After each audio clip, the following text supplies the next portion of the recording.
Jadi sunnatullah itu identik dengan hukum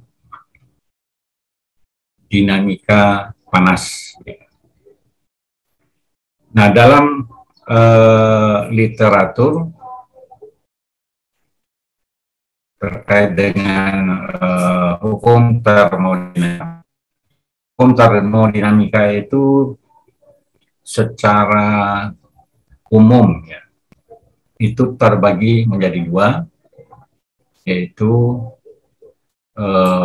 hukum termodinamika pertama dan hukum termodinamika yang kedua.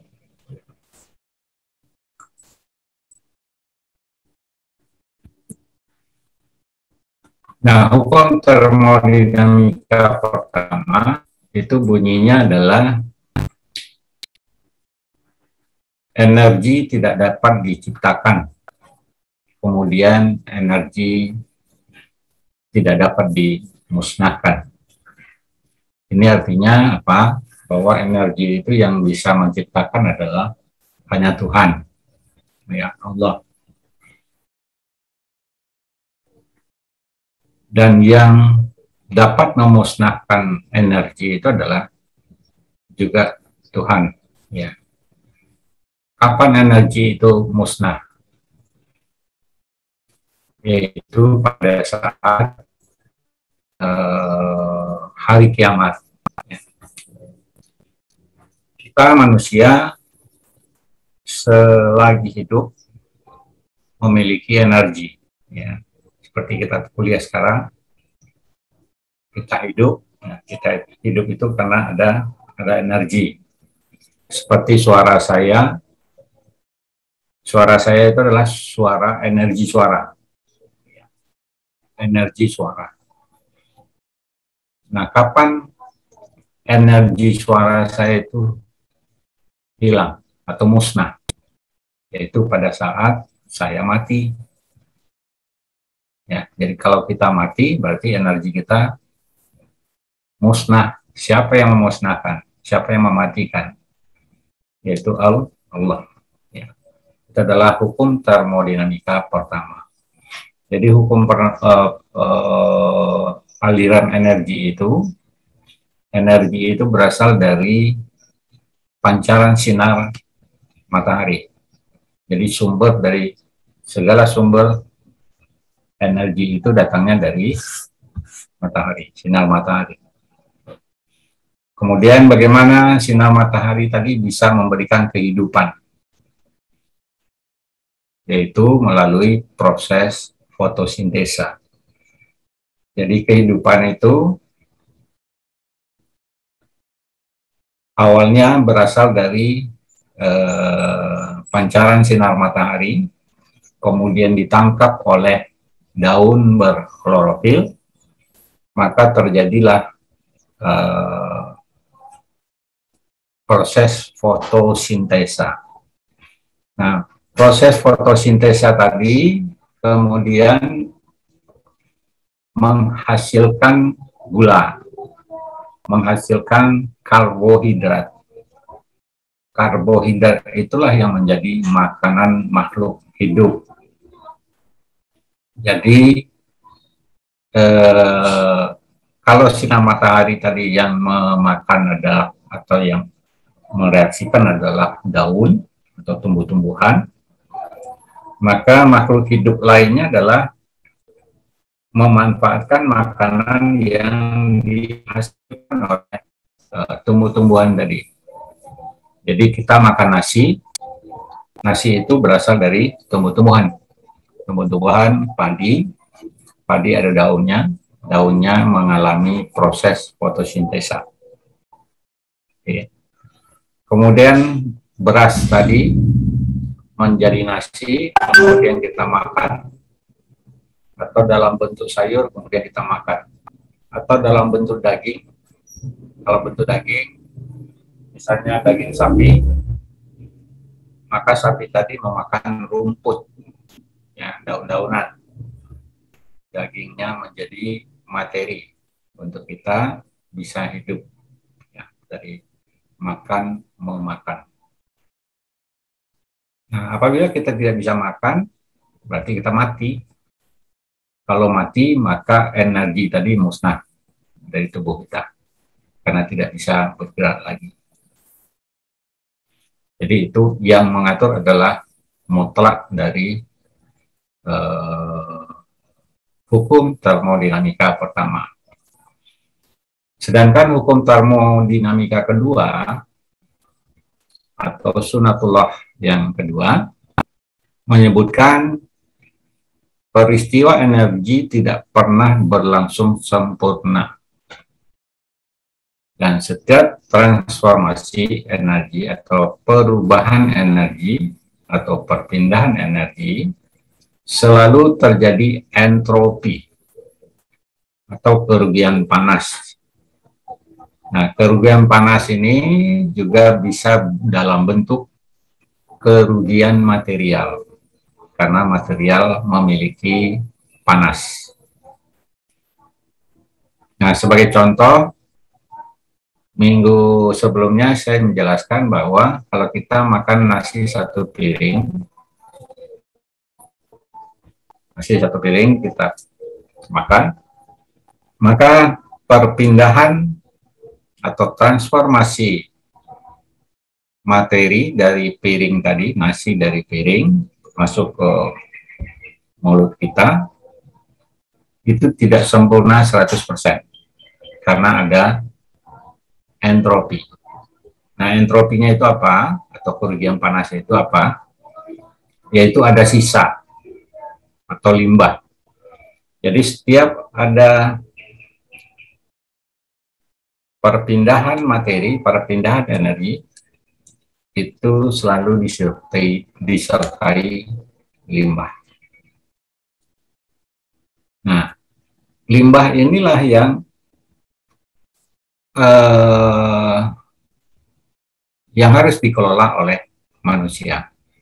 Jadi manusia diutus oleh Allah ke muka bumi. Tugasnya adalah sebagai khalifatullah. Khalifatullah itu bukan sebagai pemimpin, tapi khalifatullah itu adalah orang yang selalu merawat alam.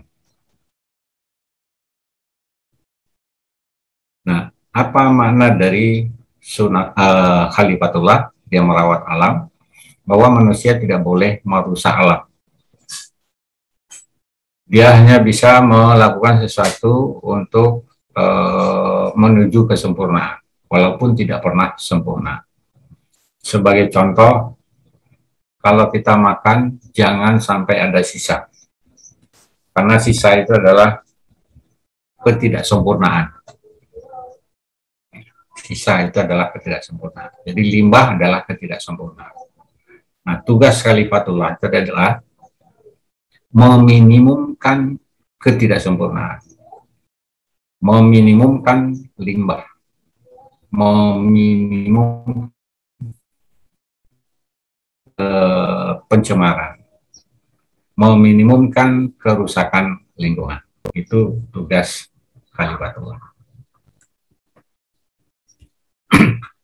Jadi khalifah itu tugasnya adalah tidak merusak alam. Jadi tugas utamanya adalah meminimumkan terbentuknya entropi. Entropi itu apa? Entropi itu adalah sisa. Kerugian panas, bisa disebut limbah, bisa disebut polutan.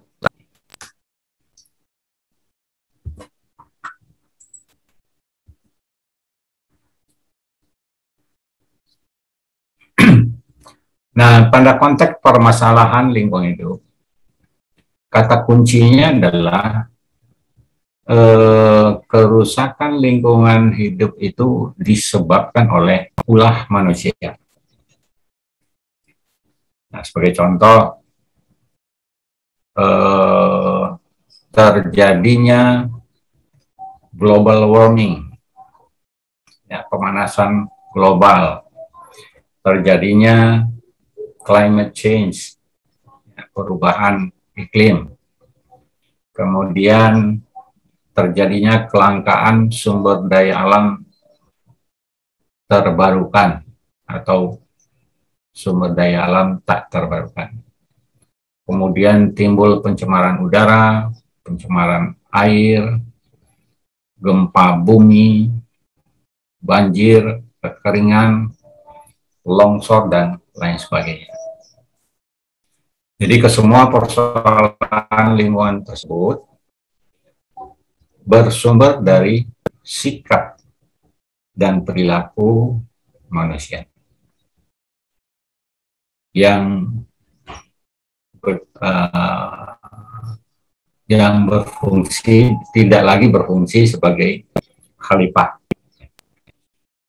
Bahwa kita yakin hewan selain manusia, ya, hewan makhluk hidup lainnya, hewan, tumbuh-tumbuhan itu tidak pernah merusak lingkungan. Jadi yang merusak lingkungan adalah manusia. Sehingga mata kuliah analisis kualitas lingkungan hidup ini, kita harus menganalisisnya dari aspek sosial, perilaku sosial, perilaku manusia. Banjir, kenapa bisa terjadi musibah banjir?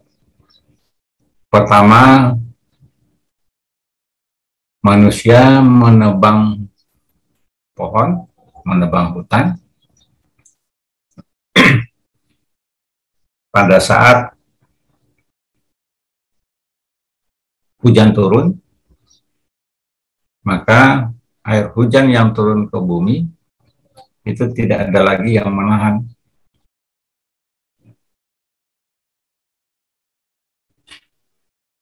Karena hutan tadi ibaratnya seperti rambut keribu.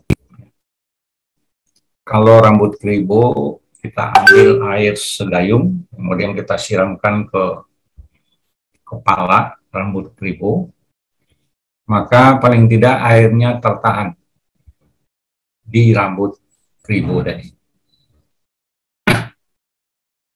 Sebaliknya, apabila rambutnya tidak ada, hutannya tidak ada, alias bumi itu botak, kemudian kita ambil air, kemudian kita siramkan ke kepala botak, akibatnya apa?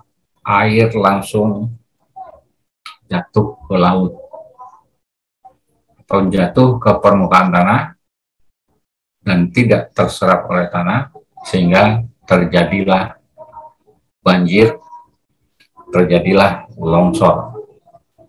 Jadi banjir, longsor, termasuk kekeringan itu lebih dominan disebabkan faktor ulah manusia. Nah, lalu bagaimana dengan kejadian alam gempa bumi? Nah, gempa bumi itu fenomena alam dikaitkan dengan ulah manusia adalah apabila manusia menebang pohon, maka otomatis sinar panas dari sinar matahari itu tidak ada lagi yang menangkap dan merubahnya menjadi karbohidrat.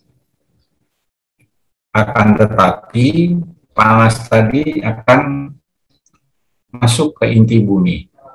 Akibatnya panas atau radiasi matahari tadi akan masuk ke dalam inti bumi dan dia berakumulasi lama-kelamaan di dalam perut bumi tadi. Jumlah energi semakin bertambah, akibatnya terjadilah pergeseran lempengan kulit bumi. Jadi yang menggeser lempengan kulit bumi tadi adalah energi yang berlebih di dalam inti bumi atau perut bumi. Terjadilah gempa. Kemudian terjadilah letusan Gunung Merapi.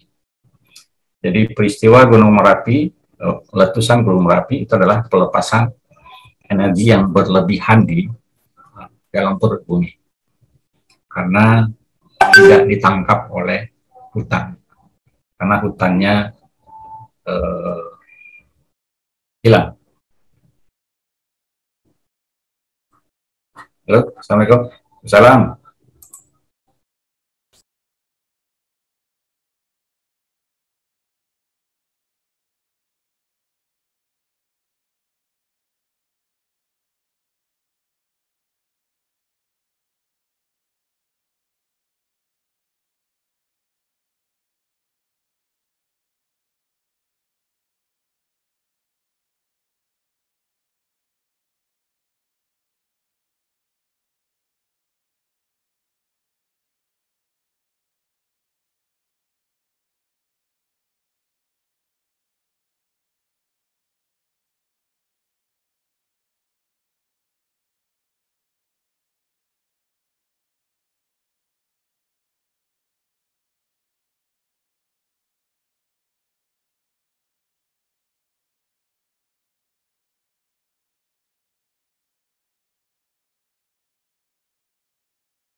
Maaf, ada telepon masuk tadi. Tadi sampai di mana ya?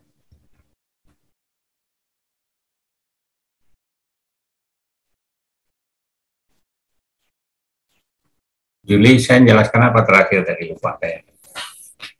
Sampai Gunung Merapi tadi meletus, Pak. Ya, Gunung Merapi meletus. Jadi itu adalah pelepasan energi dari perut bumi ya. Nah, mengeluarkan panas, mengeluarkan debu. Kemudian debunya tadi ada yang dalam bentuk apa? Batu, panas ya. Sehingga merusak lingkungan. Tapi lama-kelamaan lingkungan yang terkena debu atau pelepasan dari material dari gunung meletus itu akan berdampak positif pada kesuburan tanah. Ya. Jadi itu adalah apa namanya, aliran materi di permukaan bumi, sehingga alamnya di lingkungannya akan menjadi subur. Lalu misalnya kalau terjadi pergerakan lempengan kulit bumi itu terjadi di pinggir pantai atau dalam laut, maka berpotensi akan terjadi tsunami. Ya, jadi lempengan kulit bumi tadi mendorong air laut, sehingga air laut tadi akan terdorong ke arah daratan, sehingga terjadi tsunami.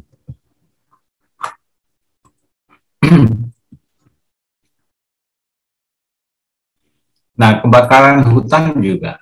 Kebakaran hutan berarti ada pohon yang hilang, ada daun yang berkurang, maka energi matahari tidak bisa ditangkap, kemudian dia akan menambah energi dalam perut bumi, sehingga terjadi apa yang disebut dengan global warming. Nah, global warming itu adalah keadaan atau kondisi meningkatnya temperatur atmosfer atau temperatur udara. Kemudian indikatornya adalah suhu udara panas, kemudian terjadi kenaikan permukaan laut, berubahnya jadwal musim tanam ataupun musim panen pada sistem pertanian, munculnya kekeringan lahan, terjadinya kebakaran hutan, dan banyaknya polutan udara dan polutan hasil pembakaran fosil.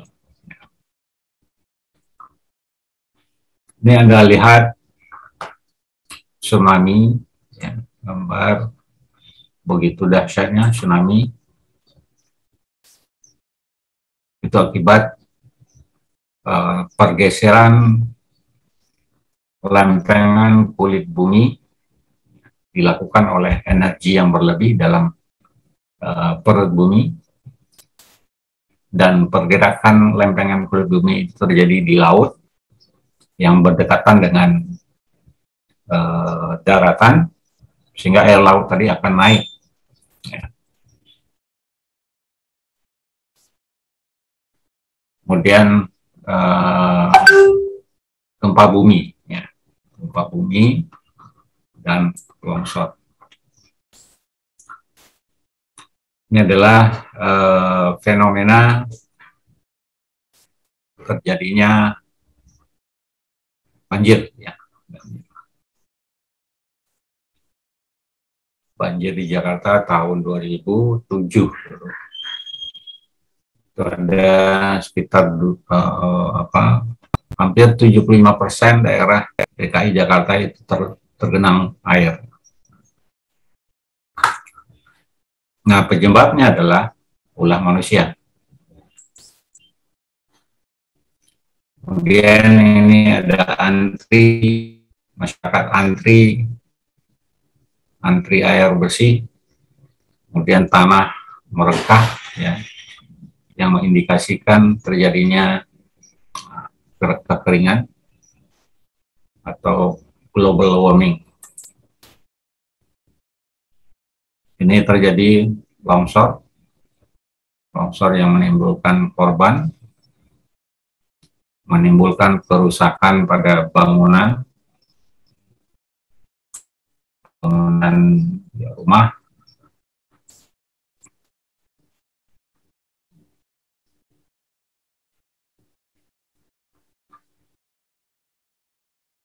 oke. Jadi kalau kita menganalisis kualitas lingkungan hidup, katakanlah kualitas lingkungan buruk, penyebabnya adalah ulah manusia. Nah, lalu bagaimana kita mengelolanya? Nah, mengelolanya adalah manusianya yang harus dikelola. Nah, kalau Anda adalah sarjana kesehatan masyarakat, ya perlu memberikan pengetahuan, ya, literasi pada masyarakat agar hidupnya sehat. Nah, biasanya orang hidup sehat itu adalah efisiensinya tinggi, ya, perilakunya efisien. Kalau orang perilakunya higienis, berarti dia efisien. Kalau orang efisien, berarti sampahnya minimum. Contoh, kalau orang makan, supaya makan itu efisien, caranya bagaimana? Caranya adalah mengambil makanan secukupnya, jangan mengambil sebanyak-banyaknya, seperti orang rakus. Kalau rakus, maka sisanya banyak. Kalau sisanya banyak, berarti limbahnya banyak. Kalau limbahnya banyak, pasti mencemari lingkungan. Jadi orang rakus itu adalah orang yang merusak lingkungan. Jadi berbeda dengan konsep khalifatullah. Jadi khalifatullah itu bukan seorang pemimpin, tapi orang yang menyelamatkan lingkungan. Orang yang bertanggung jawab terhadap lingkungan. Kata-kata khalifah itu diambil dari istilah khalifah itu diambil dari Khalifah Umar bin Khattab.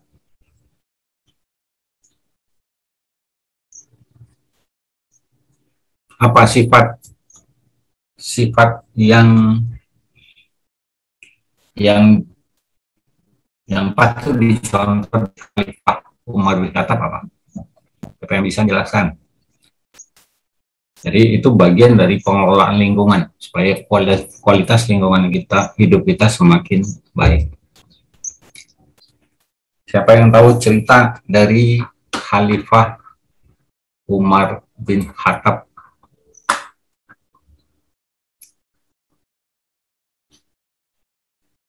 Istilah khalifah, khalifatullah,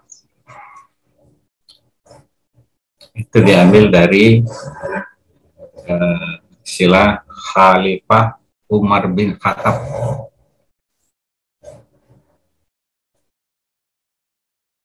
Kalau dia bisa jelaskan, tahu sejarahnya?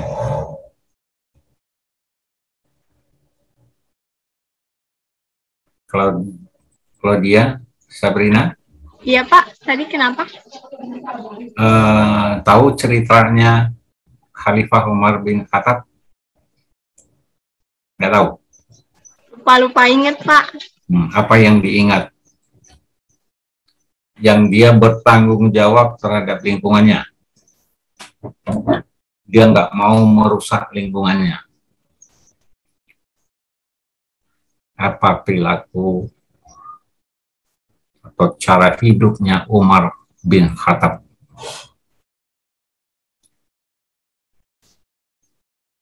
Nggak tahu ya, lupa ingat. Siapa yang tahu? Ayo.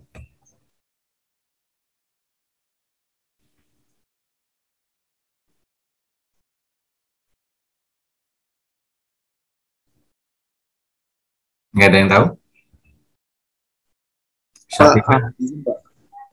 Prasetyo.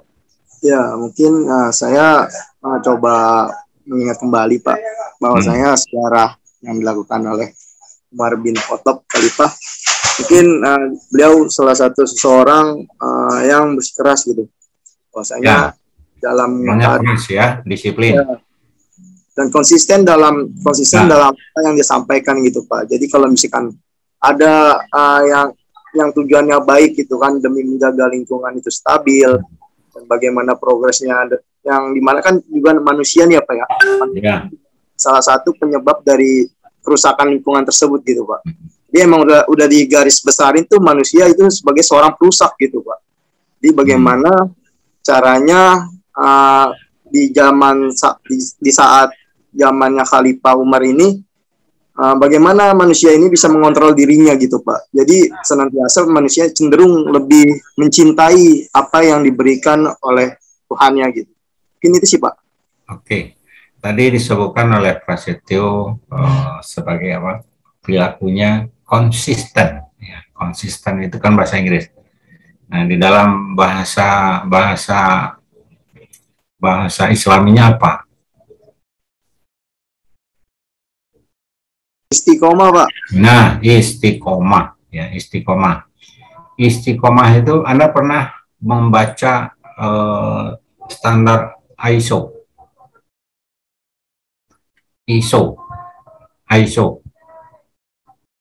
Pernah dengar ISO?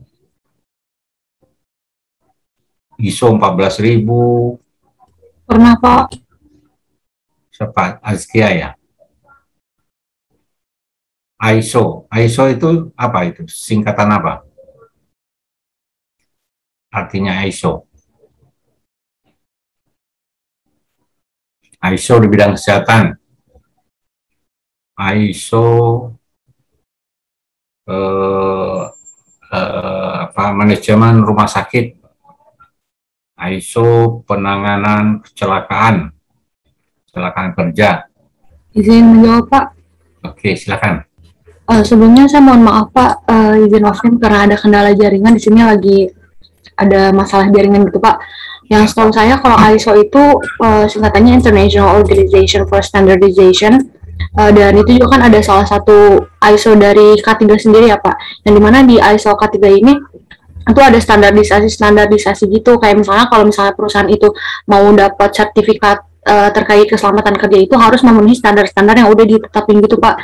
Jadi mungkin overall si ISO ini adalah standar yang harus dipenuhi oleh suatu perusahaan atau suatu lembaga untuk mendapatkan sertifikasi atau pembuktian terhadap kompetensi tertentu Pak. Jadi artinya ISO itu singkatan ya, singkatan International Standard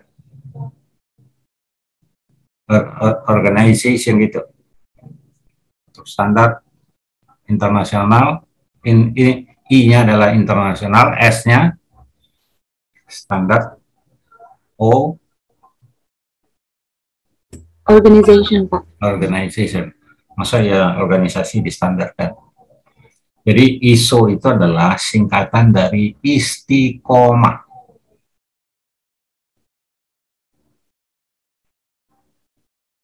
Jadi ISO itu adalah sama dengan ISO. ISO itu artinya equal.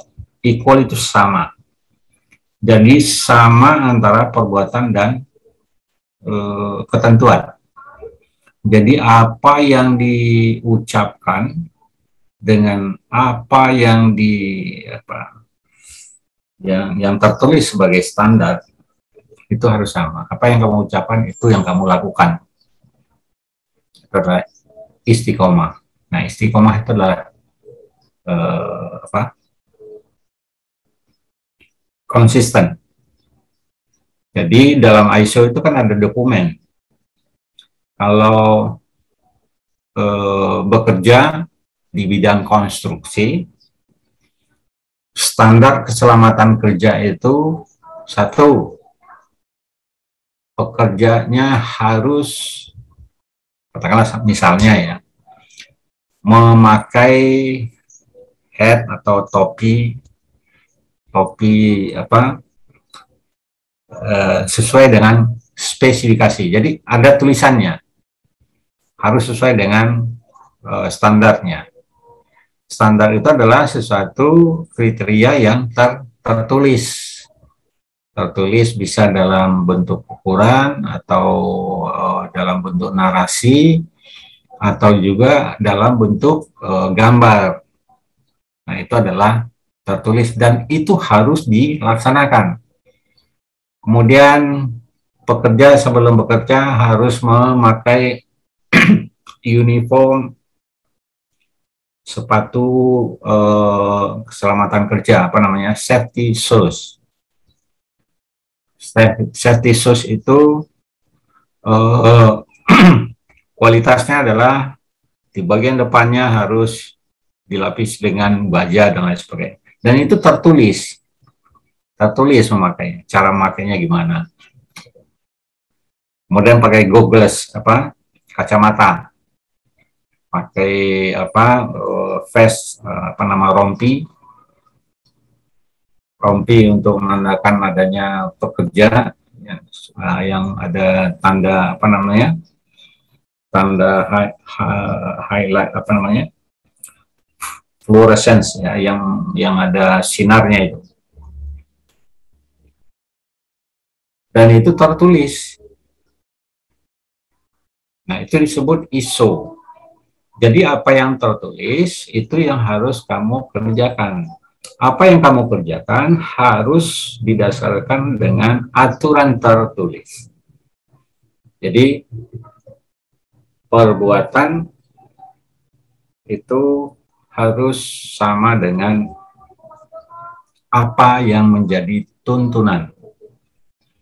Kalau di Islam, apa yang disebutkan di dalam Al-Quran dan hadis perilakunya, maka ya ISO-nya itu yaitu istiqomah. Istiqomah melaksanakan segala sesuatu sesuai dengan aturan yang sudah ditetapkan. Paham ya? Jadi ISO itu bukan singkatan. Ada istilah isomer, kemudian ada isoterm, term yang sama. Ada yang namanya isotop, ora iso. Oh bukan ya, bukan ora iso. Jadi ISO itu adalah istiqomah. Jadi bukan singkatan. Kalau singkatan ya International Standard for Organization. Nggak ada organisasi yang distandarkan. tapi organisasi untuk penyusunan atau kesepakatan tentang standar, ya, gitu. Itu adanya di lembaga PBB.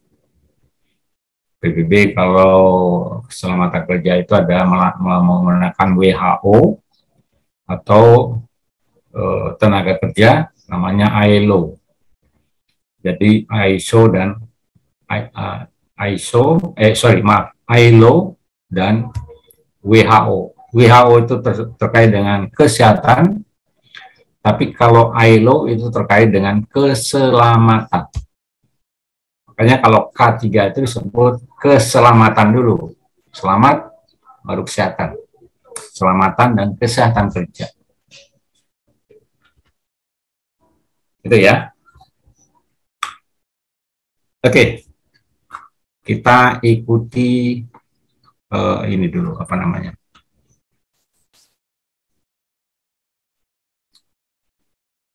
Kita lihat kasus atau fenomena ya, fenomena industri yang mengeluarkan pencemaran. Itu ada video yang delete ya.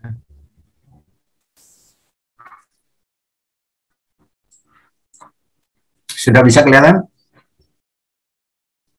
Terlihat, Pak. Oke. Kita nonton ya.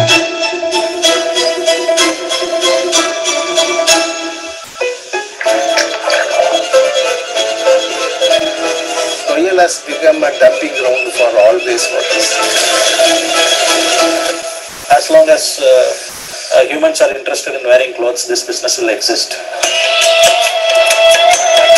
I love to go shopping.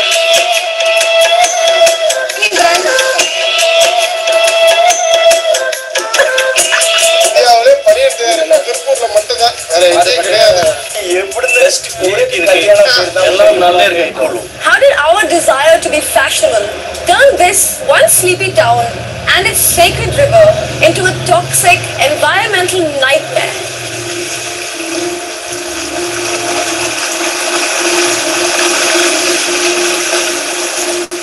If you've ever worn Gap or H&M or Victoria's Secret with a Made in India label, this is probably where it came from. Tirupur on the banks of the river Noyal is a city in southern India. Up to 90% of the country's cotton textile exports and more than half its knitwear exports originate here. The global retailers that source clothes here are usually large Western corporations. Yep, it's all the major American and European brands. But Tirupur is now also famous for the state of its river. This is not a river, it's a drain. These reviews are bang on. This once sacred river smells so bad and is so full of chemicals that it's frothing. So how did things turn out like this? Just a few decades ago, Tirupur was almost entirely farmland, growing primarily cotton. So when small textile factories began to set up here in the late 1970s, farmers gave up their livelihood and joined the trend. Like Kumar Duraiswamy, who runs a factory in Tirupur and has seen the city transform.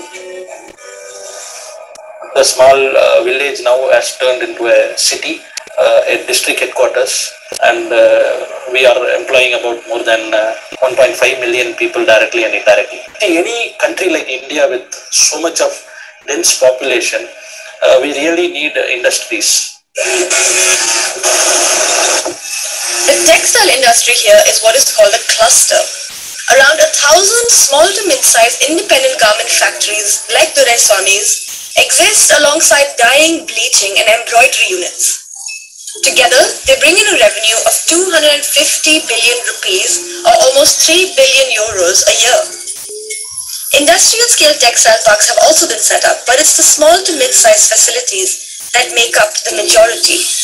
When I started, we not only myself, none of us know that there will be so much of impact as far as the pollution is concerned. At one stage, we got to know that we are really spoiling the environment. Toxic chemicals are used, and these are being drained into the river.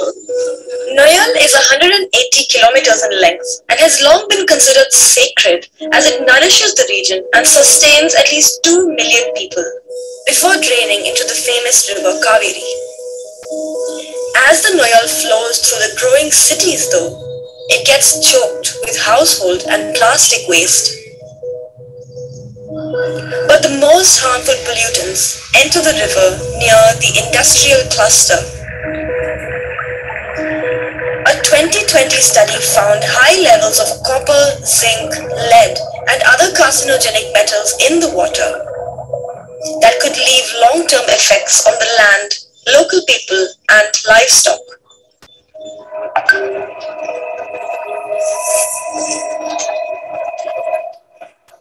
This is the water that goes to people's fields. People use it for drinking, for bathing. Yeah, that's not clear. In 2011, the state high court stepped in, mandating all manufacturers to set up wastewater treatment plants. Most have complied, but activists say many manufacturers who can't afford to clean up their chemical waste continue to dispose of it illegally, sometimes under the cover of darkness or in areas that are too remote for constant monitoring.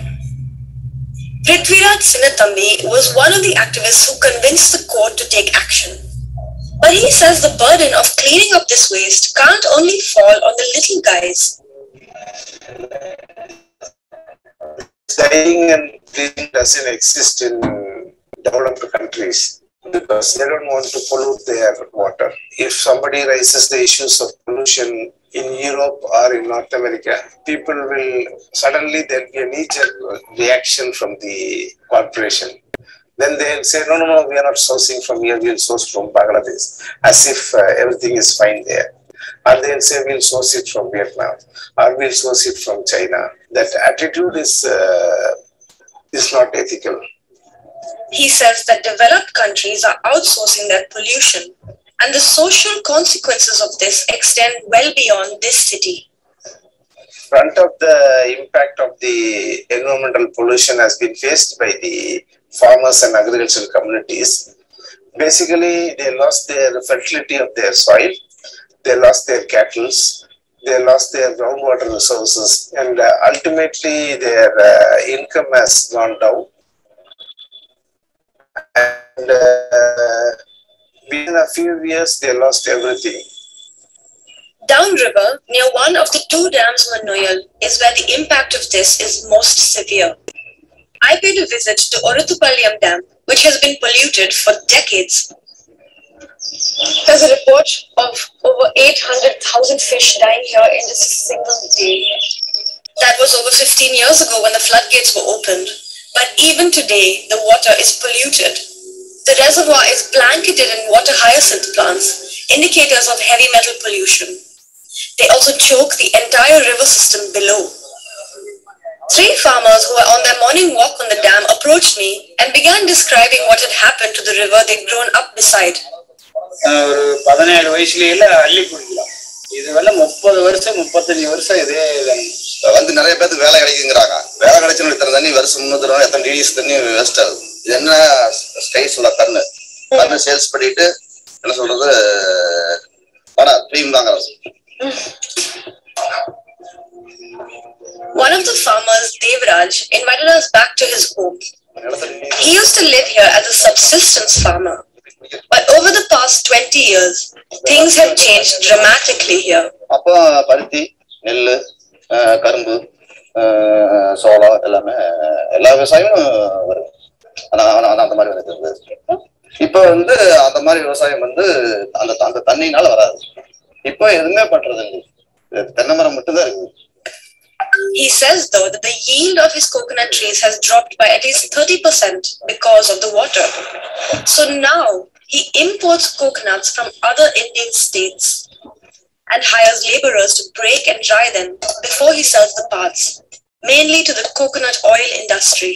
இது வந்து மார்க்கெட்ல வந்து உலக லெவல்ல வந்து மார்க்கெட்ல வந்து தேங்காய் ஆயில் தரது ஒரு ஃபேமஸான நல்ல தேங்காய் எண்ணெய் நல்லெண்ணெய். பிசினஸ் எவ்வளோ தண்ணி வந்து நம்ம வருமானம் பண்ணி நம்ம வந்து தேங்காய் உடைச்சு லாபம் நட்டம் பார்த்து எல்லாமே எங்களுக்கு தண்ணி வந்து மெயின். இப்போதைக்கு இருக்குது, காசு இருக்குது, பண்ணிட்டு வர ஒரு அளவு சன்னதிக்கு வந்து அடுத்த தலைமுறைக்கு வந்து நம்ம தலைமுறையில வந்து தண்ணி கெட்டு போச்சு. நம்ம பசங்களை தலைமுறை வந்து எப்படி இருக்கு, இன்னும் பொலிசன் இன்னும் பிரச்சனை example.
Baik, itu adalah kasus ya, kasus di India, di mana industri ya, salah satu industri yaitu industri tekstil yang menghasilkan limbah yang kemudian mencemari lingkungan hidup. Jadi setiap kegiatan transformasi ya, transformasi itu adalah perubahan kapas menjadi benang, benang menjadi kain, kain kemudian diberi warna, ada processing di situ, dan pewarnaan kain tidak 100% warna itu terserap ke dalam kain dan ada sisa. Nah, sisanya itu adalah entropi atau limbah dalam bentuk limbah cair Kalau limbah cair berarti dia akan mencemari air pertama kali, kemudian mencemari tanah, dan kemudian juga mencemari udara. Jadi kesehatan lingkungan di sini adalah air tidak sehat, tanah tidak sehat.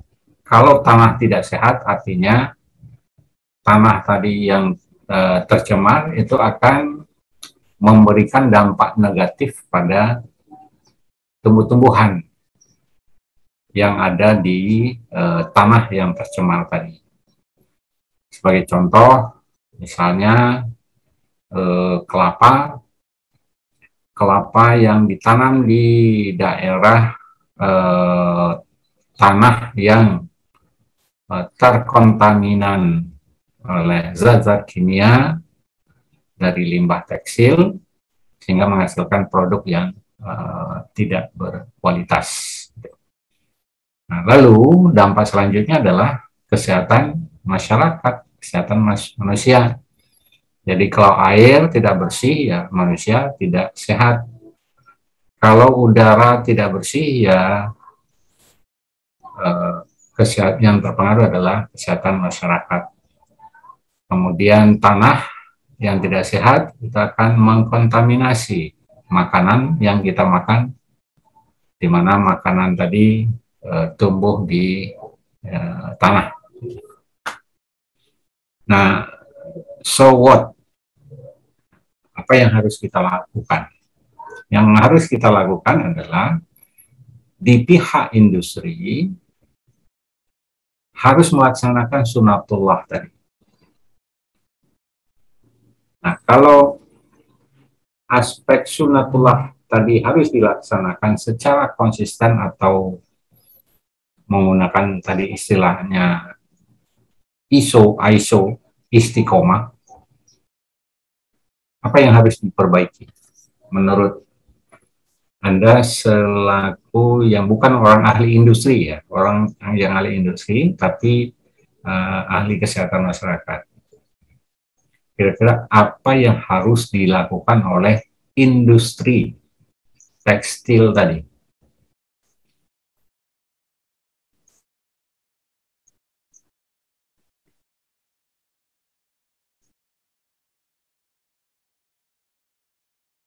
Ada yang tahu?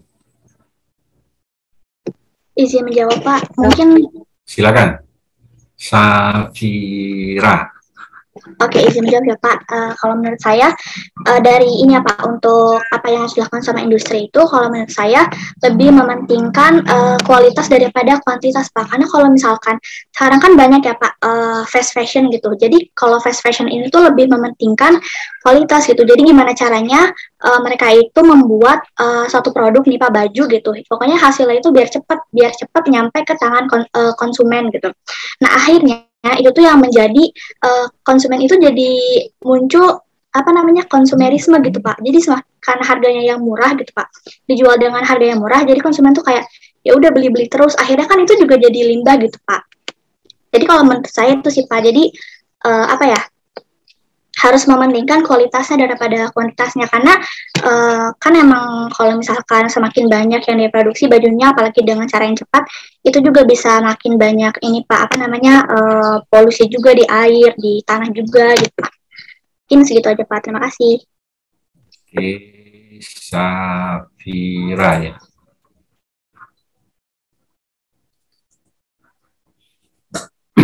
Betul, jadi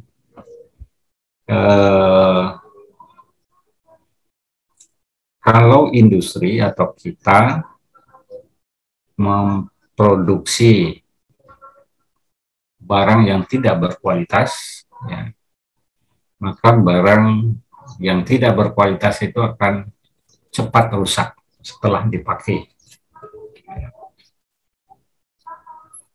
Kalau barang yang rusak dan tidak terpakai lagi, tentunya akan menjadi sampah. Nah, tadi Safira menyebutkan ada istilah fast fashion.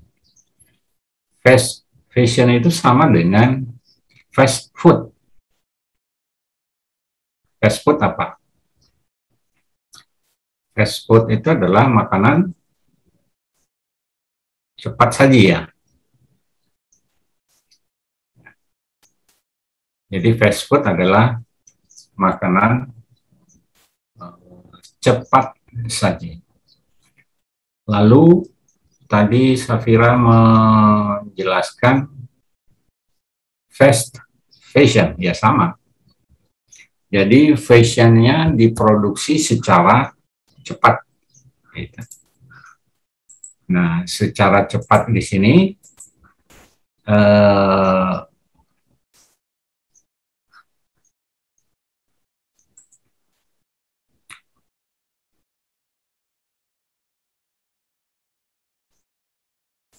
itu ya sama juga seperti kita makannya cepat-cepat, akhirnya apa? Tidak efisien, terburu-buru, tergopok-gopok, sehingga mengabaikan faktor faktor alam. Karena seharusnya kalau mengikuti kaidah alam, ketentuan alam ya yang sifatnya alamiah. Ya, alamiah itu contoh menggoreng ayam, fast food ayam ya, ayam goreng atau kayak ayam ayam Kentucky Fried Chicken. Kita perhatikan Kentucky Fried Chicken itu di McD atau di KFC-nya sendiri, ayamnya itu sudah dipotong-potong, sudah diberi bumbu, kemudian ditaruh di freezer, ya, ditaruh di freezer. Sementara kalau ayam kampung yang diproses secara alamiah, pertama harus dipotong membaca bismillah dulu menghadap ke arah kiblat. Ya, kemudian memotongnya tidak menyakiti ayam. Setelah ayamnya mati, kemudian baru dikuliti. Jadi berbeda dengan kalau ayam ras. Kadang-kadang ayam mati juga langsung direbus, dicabut adanya. Atau ada ayam yang belum sempurna matinya, langsung dimasukkan ke dalam air panas untuk memulakan pelepasan kulit atau bulu-bulunya. Jadi serba cepat. Fast food. Nah, di Kentucky Fried Chicken tadi, ayam yang dipotong sedemikian rupa, kemudian disimpan. Begitu ada orang yang beli atau yang disajikan sudah habis, langsung digoreng dalam waktu cepat itu. Nah, dibandingkan kalau menggunakan istilah dengan ayam kampung, potong dulu, dikulitin, kemudian diberi bumbu, kemudian setelah dibersihkan diberi bumbu, kemudian baru digoreng dengan sempurna, ya, dengan api yang merata, dan kemudian baru disajikan dan dimakannya juga tidak tergopoh-gopoh. Jadi alamiah gitu. Nah, kita lihat kalau makan ayam kampung itu, bahkan tulangnya itu sendiri bisa dimakan gitu. Jadi limbahnya sedikit. Tapi kalau kita lihat KFC itu limbahnya banyak sekali, tulang-tulangnya nggak bisa dimakan. Nah, demikian juga dengan industri tekstil tadi. Jadi diproses secara cepat, tidak secara alamiah. Tidak cepatnya adalah misalnya pewarnaan, supaya pewarnaannya berlangsung cepat dibantu dengan zat-zat kimia tertentu. Nah, penggunaan zat-zat kimia tertentu itu ada kalanya tidak tepat digunakan atau tidak efisien menggunakannya, baik jumlah, takaran, dan kualitasnya. Akibatnya terjadilah proses percepatan reaksi kimia.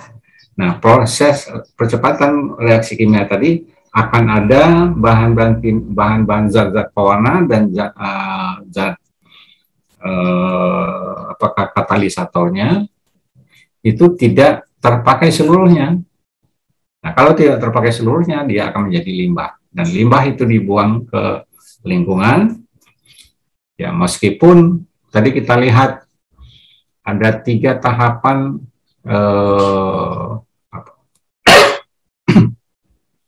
kolam ya. Kolam pertama penampungan untuk mengalami proses pengendapan. Kemudian airnya yang sudah bersih, agak bersih dari benda-benda kasar. Kemudian dialihkan ke bak kedua. Bak kedua tadi terjadi proses koagulasi, mengambil material-material kimia tadi, kemudian diendapkan.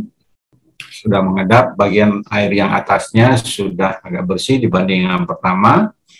Kemudian dialirkan ke bak atau kolam yang ketiga.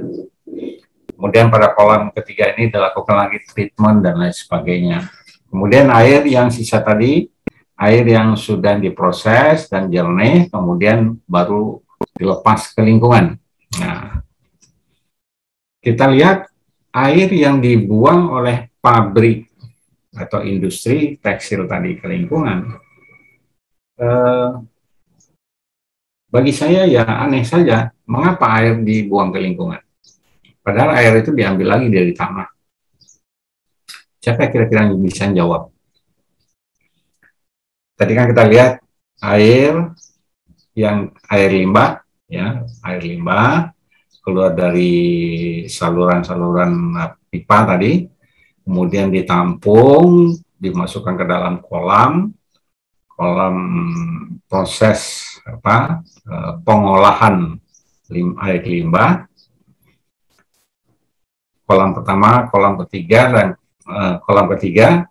Kemudian setelah keluar dari kolam ketiga tadi, airnya sudah jernih, kemudian dibuang ke sungai atau ke saluran.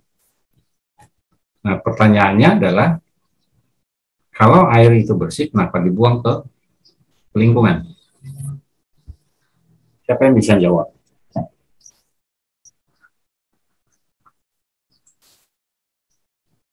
Kira-kira apa?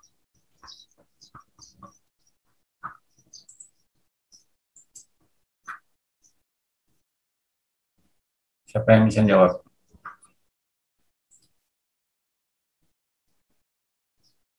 Airnya kan tadi dibuangkan ke sungai, kemudian yang hostnya tadi bahkan dia coba meminum air jernih.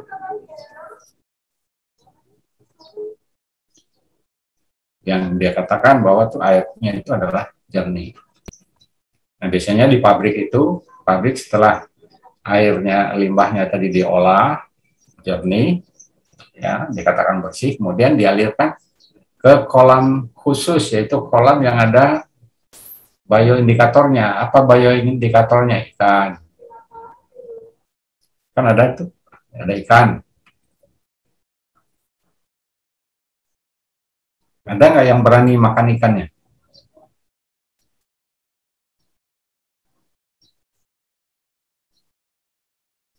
Kemudian pertanyaannya, kenapa airnya dibuang ke lingkungan setelah jernih?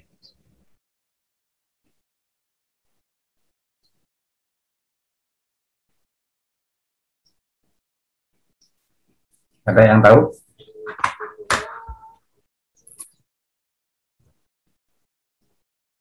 Nah, dulu tahun 96 ya, saya melakukan riset di berbagai industri yang menggunakan air sebagai bahan baku dan bahan pembantu. Termasuk di dalamnya adalah industri tekstil yang menggunakan air banyak. Kemudian ya sama tadi, airnya setelah jernih ya kemudian dilepas ke lingkungan. Saya tanya, kalau memang itu bersih, kenapa dibuang? Kenapa kok nggak dipakai lagi gitu? Kira-kira kenapa? Pak, izin jawab Pak, nggak masuk. tes. Siapa? Habis Pak. Halo? Halo, tes. Masuk gak Pak suara saya Pak? Iya, silakan.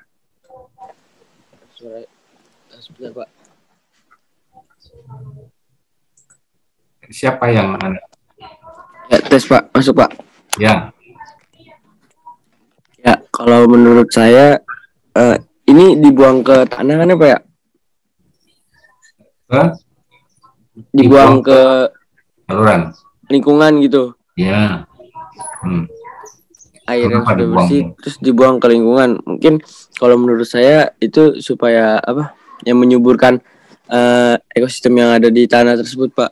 Karena kan kalau misalkan limbah yang kotor kan dibuang kan itu bisa merusak ekosistem yang ada di dalam tanah. Gitu sih Pak kalau dari saya.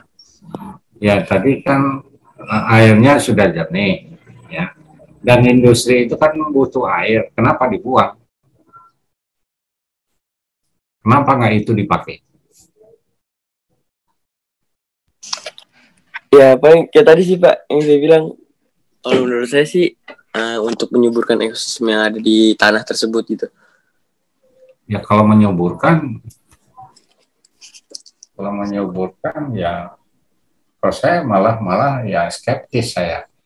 Nggak mungkin menyubur. Kalau menyuburkan ya dia gunakan lagi dong untuk industri. Iya. Kenapa dia mesti harus bayar mahal ngambil air tanah? Padahal air tadi sudah jernih dia bilang. Jadi pertanda apa itu? Gak tahu sih Pak. Nah, jadi sebenarnya itu pertanyaan saya pada semua industri. Industri yang menggunakan air sebagai bahan baku utama maupun sebagai bahan baku bahan baku madu. Kalau bahan baku utama misalnya aqua itu.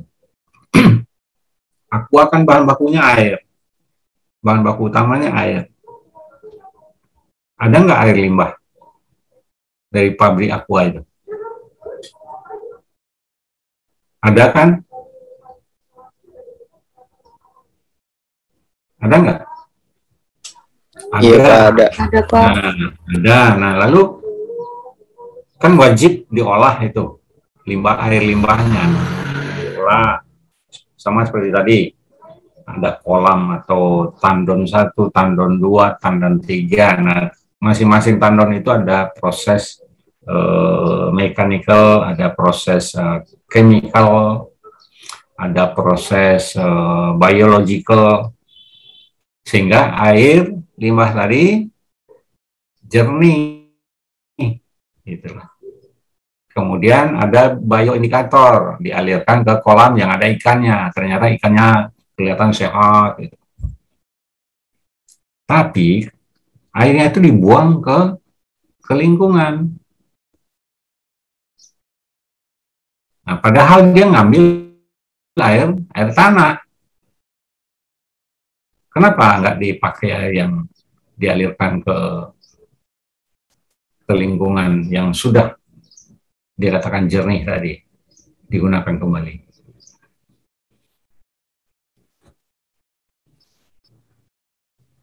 Nah, pasti air yang dibuang ke lingkungan itu tidak memenuhi syarat lagi untuk dipergunakan. Nah, kalau tidak memenuhi syarat lagi dipergunakan, artinya limbah itu masih mengandung racun. Kan begitu?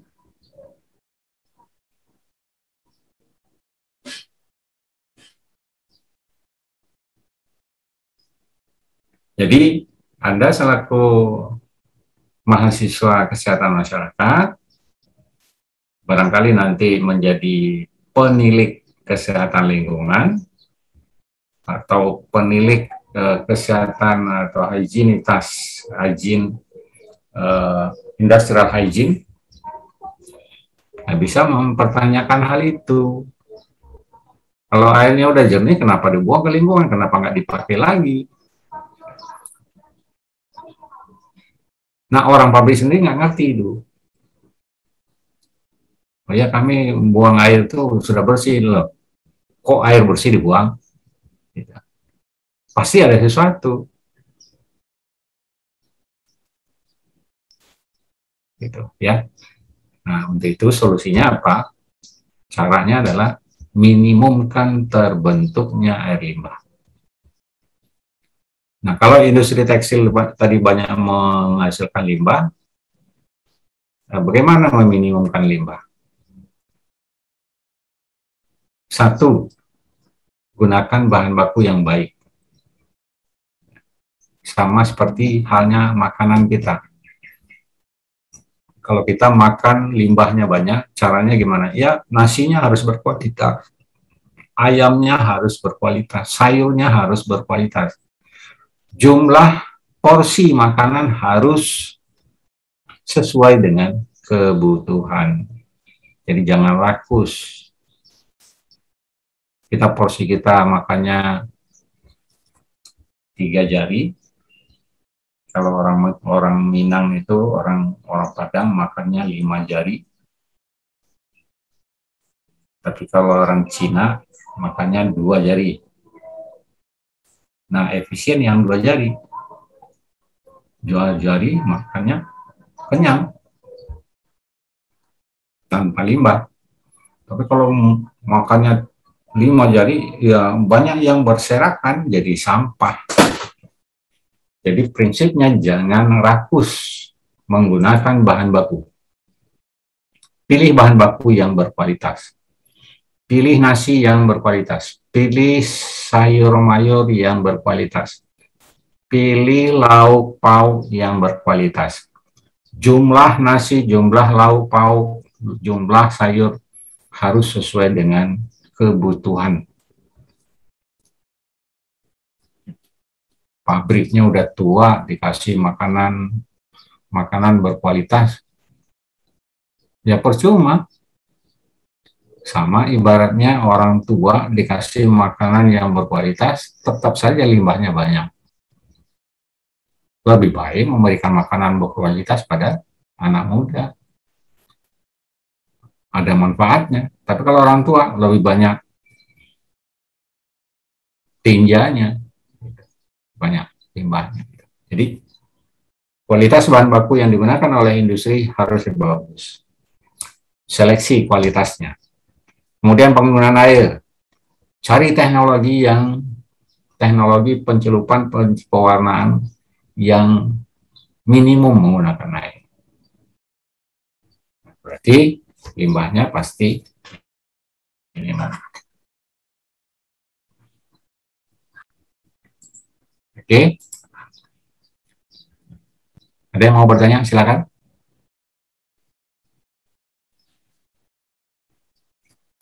Izin bertanya, Pak. Silakan. Iya, Pak. Saya izin bertanya, Pak. Kalau misalnya kita lihat dari video minggu-minggu kemarin itu kan ada kasus yang sama juga ya, Pak, dengan video yang tadi, yaitu di Sungai Citarum itu, yang membuang limbah ke sungai juga kan, Pak. Jadi sungainya tercemar gitu.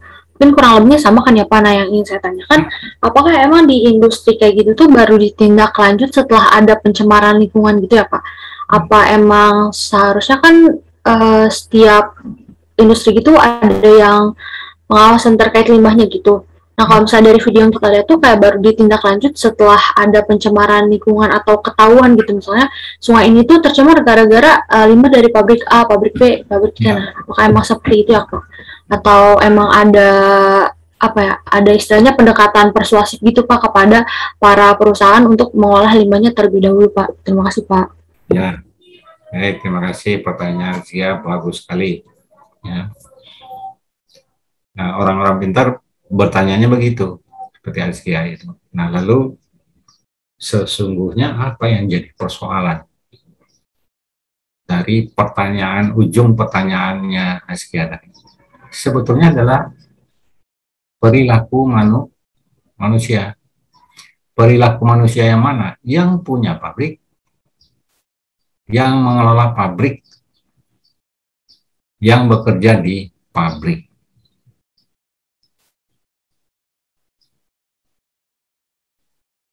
Jadi yang punya pabrik tidak bertanggung jawab. Nah, sekarang ada manajemen yang modern, namanya adalah manajemen stewardship manajemen. Jadi pertanyaan Azkia tadi adalah, dijawabnya adalah itu karena ulah perilaku manusia.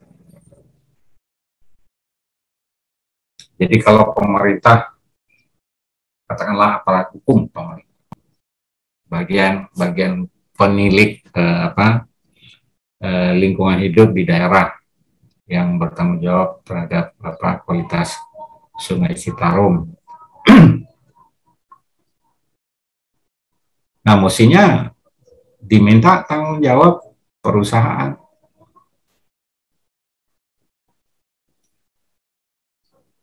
Nah, bagaimana tanggung jawab perusahaan? Perusahaan sekarang itu harus mengarah pada stewardship management. Steward itu artinya adalah pelayan. Stewardship. Lebih kentalnya lagi diistilahkan adalah pramugara. Pelayan yang ada di pesawat udara. Pramugara, pelayan laki-laki. Pramugari adalah pelayan wanita. Apa tugas tanggung jawabnya? Tugasnya dia adalah melayani. Melayani siapa? Melayani pelanggan, yaitu penumpang. Kemudian yang melayani pilot dan co-pilot serta kru yang ada di dalam pesawat. Nah, sesungguhnya dia itu bukan hanya sekedar melayani kebutuhan, misalnya ada yang mau ke toilet, ditunjukkan dan segala macam, kemudian memberikan makanan, minuman, kemudian mengecek sabuk, safety belt, dan sebagainya. Kemudian memberikan penjelasan tentang bagaimana memakai pelampung jika terjadi sesuatu keadaan darurat. Pesawat mendarat di air, di badan air.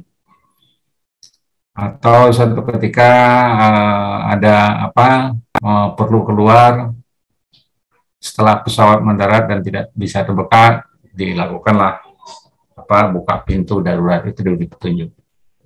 Nah, tujuannya adalah pertama menyelamatkan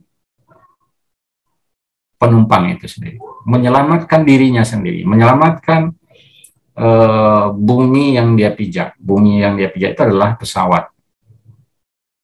Kemudian kalau ada pilot dan co-pilot yang berbuat salah, melakukan kesalahan tidak sesuai dengan standar, dia harus berani menegur co-pilot. Misalnya bawa minuman keras, rokok, dan lain sebagainya. Kalau itu dilarang.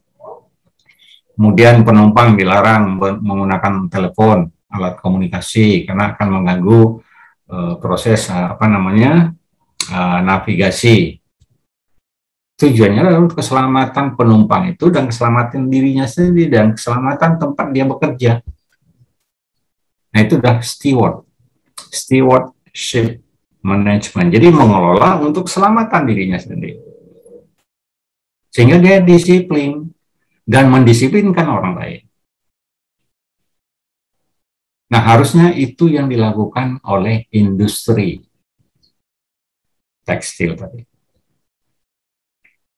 Dia menggunakan air. Air itu adalah di rumahnya, di buminya. Kemudian dia pakai secara boros dan terbentuklah limbah.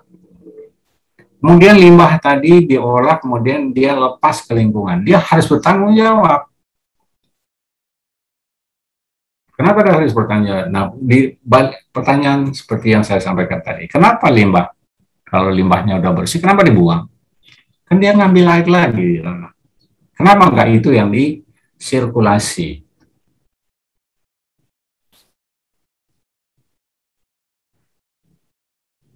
Nah, jadi mata pelajaran analisis kualitas lingkungan ini untuk mahasiswa kesehatan masyarakat, tujuannya adalah sarjana kesehatan masyarakat itu memberikan literasi pengetahuan kepada masyarakat bagaimana cara meminimumkan dampak negatif limbah pencemaran yang ditimbulkan oleh kegiatan industri tadi. Nah, yang punya pabrik top manajemen harus bertanggung jawab. Bagaimana cara bertanggung jawabnya? Meniru steward tadi. Jadi tugasnya adalah melayani. Sama halnya seperti Khalifah Umar bin Khattab, dia melayani. Siapa yang dia layani? Rakyatnya, lingkungannya. Dia lihat ada seorang ibu yang sedang memasak karena anaknya menangis. Ternyata yang dia masak itu sebuah batu. Kemudian dilihat oleh Khalifah Umar bin Khattab. Khalifah Umar bin Khattab, dia merasa bertanggung jawab. Ini rakyatnya. Selama ini saya duduk di istana pakai lampu, istilahnya dulu lampu. Kalau urusan pribadi, ya lampunya dimatikan. Tapi urusan negara, boleh silahkan gunakan. Nah, ketika dia melihat rakyatnya kelaparan, di tengah malam seorang ibu memasak sesuatu, sementara di sampingnya ada anaknya yang kelaparan. Lalu dia tanya, ibu sedang masak apa? Sedang masak makanan untuk anak saya. Begitu dia lihat, masakan yang dia masak adalah batu.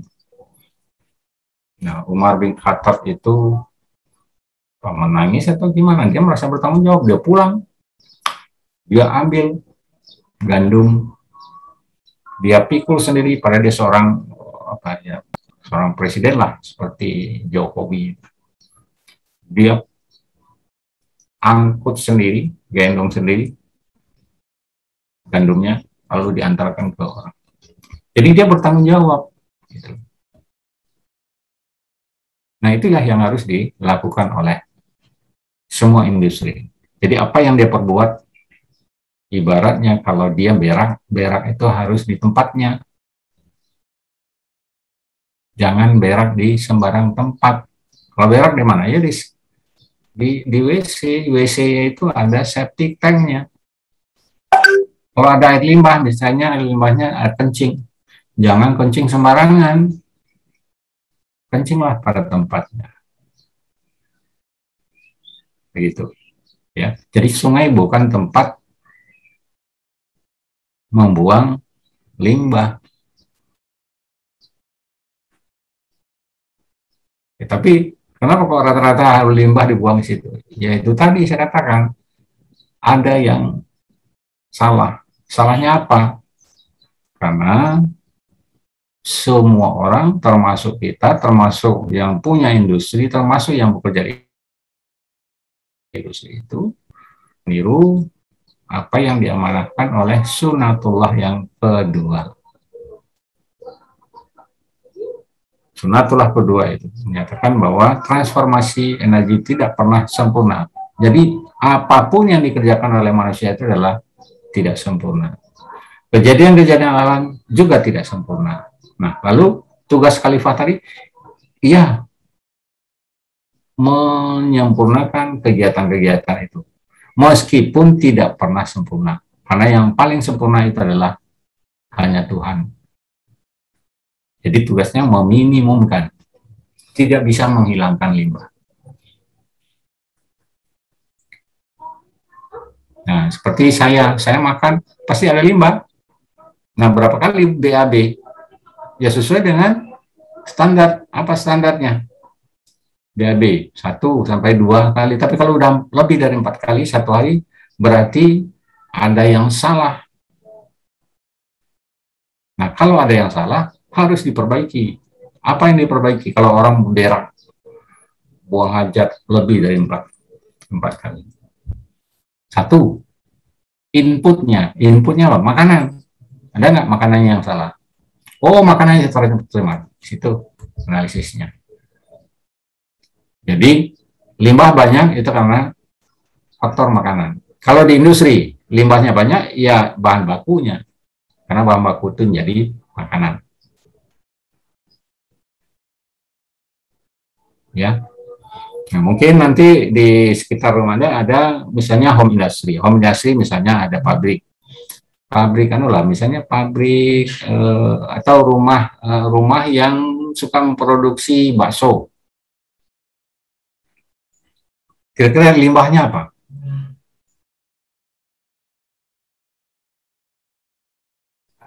Bikin bakso, limbahnya apa?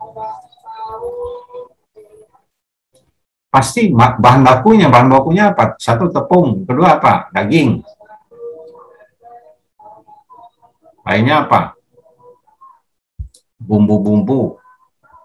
Ada nggak pengawet? Nah, kalau ada pengawet, cegah itu. Bagaimana memproduksi bakso supaya tidak perlu pengawet? Dibikin secukupnya supaya habis terjual. Karena dia mudah membusuk gitu. Nah, apa yang mesti seorang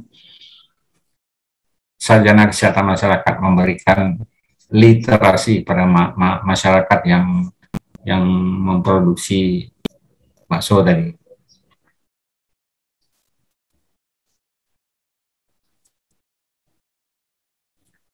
Putri bisa menjelaskan? Putri Aulia. Baik, Pak. Nah, coba silakan. Kalau menurut saya sebagai calon tenaga kesehatan masyarakat, kita harus mengedukasi dulu kan Pak, para baksonya dulu. Kayak misalkan kan pasti dalam membeli bahan bakunya itu pasti ada plastik ya Pak ya. Nah, kita mengedukasi gimana sih cara mengelola sampah plastik yang baik dengan memilahnya, atau misalkan juga bisa dengan kemarin tuh praktik sama Pak Arga, praktiknya itu tentang bahan baku yang bisa jadi sampah terus digali gitu pakai tanah, lalu akan terurai dengan cacing-cacing gitu ya Pak. Nah itu kan bisa memperkecil limbah, baik itu limbah tanah atau misalkan udara. Kan ada tuh masyarakat yang membakar sampah gitu, menimbulkan polusi udara. Mungkin seperti itu Pak. Terima kasih. Ya, oke. Kalau saya teruskan apa yang dijelaskan oleh Putri Aulia tadi. Tadi prakteknya bagaimana sesuatu produk ada sampahnya, ya. Yang katakanlah sampah plastik, lalu sampah plastik itu bagaimana mengelolanya kan gitu, sampai dikubur ini segala macam. Nah, seharusnya dibalik. Jadi pengelolaan limbah sekarang dulunya atau yang masih berlaku sekarang itu adalah istilahnya pada end of pipe itu ujung pipa. Jadi kalau di rumah kita kan ada tempat cucian piring kan ada air limbah itu. Kemudian mengalirnya kemana? Kan di selokan depan rumah.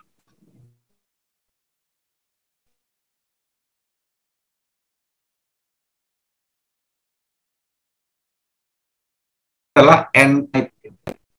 Jadi yang dikelola itu ada di ujung pipa. Nah, seharusnya apa? Seharusnya sebelum limbah itu terbentuk, itu yang dikelola. Jadi misalnya tadi, di piring kita itu banyak limbah. Pertanyaannya, mengapa banyak limbah di piring? Berarti yang makan tidak efisien. Kalau makan tidak efisien, apanya yang menyebabkan dia tidak efisien? Nah, umumnya adalah kerakusan.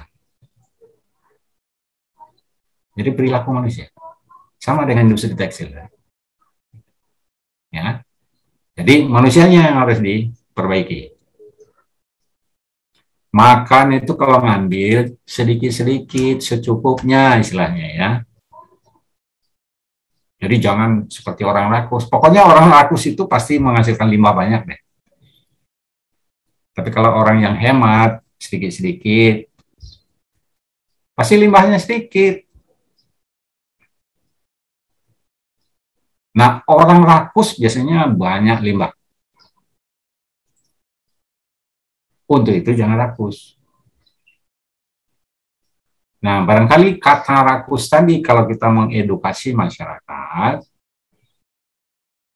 ya kita harus anu lah, apa pintar-pintar buat mencari apa menggunakan kata-kata. Ibu kalau mau produksi bakso, sebaiknya produksi untuk yang sejumlah laku. Karena kalau nggak laku kan harus disimpan. Katakanlah nggak punya freezer. Kalau punya freezer pun pasti kualitas baksonya berkurang. Di hari esok rusak dan seterusnya. Tapi produksilah sesuai dengan waktunya. Oh, lakunya 100 biji, ya produksi saja 100 biji. Besok bikin lagi 100 biji. Besok bikin lagi, oh nambah nih ya, tambah jadi 120. Oh nambah tambah 140 dan seterusnya. Sehingga nggak ada bakso itu yang numpuk di rumah. Kalau numpuk di rumah, terjadi proses pembusukan, basi, ya udah nggak laku lagi. Gitu, ya. Nah, industri tekstil tadi, Pak, Bapak kalau mau produksi jangan terlalu banyak menggunakan air. Gimana cara menghemat air? Ya menghemat air ya samalah kalau kita mandi masa gunakan air secukupnya. Kan ada teknologi. Mana yang lebih banyak menggunakan air, apa pakai ciduk atau pakai shower?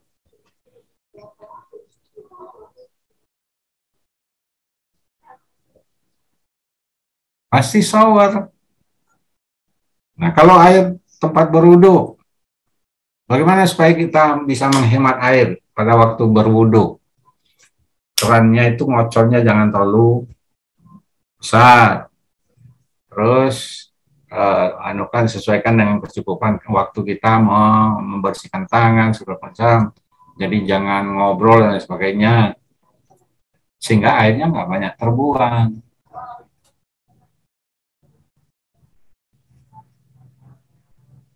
Pernah nggak pada waktu sholat itu menghitung menggunakan air untuk berwudu? Nah ya, coba sekali apa akibatnya terhadap kesehatan lingkungan, kesehatan masyarakat.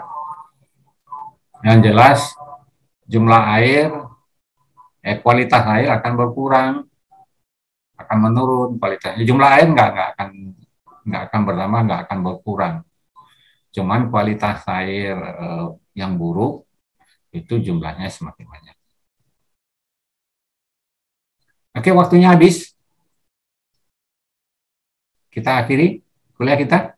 Iya boleh, mungkin cukup sampai sini aja Pak. Baik, nah, nanti rekamannya tolong dikirim ke saya, Julia ya. Oke, siap Pak. Baik, terima kasih semua. Salam sehat ya. Ya, sehat ya. Terima kasih. Billahi taufiq wal hidayah. Assalamualaikum warahmatullahi wabarakatuh. Waalaikumsalam warahmatullahi wabarakatuh. Izin ya Pak. Sehat ya. Amin. Terima kasih.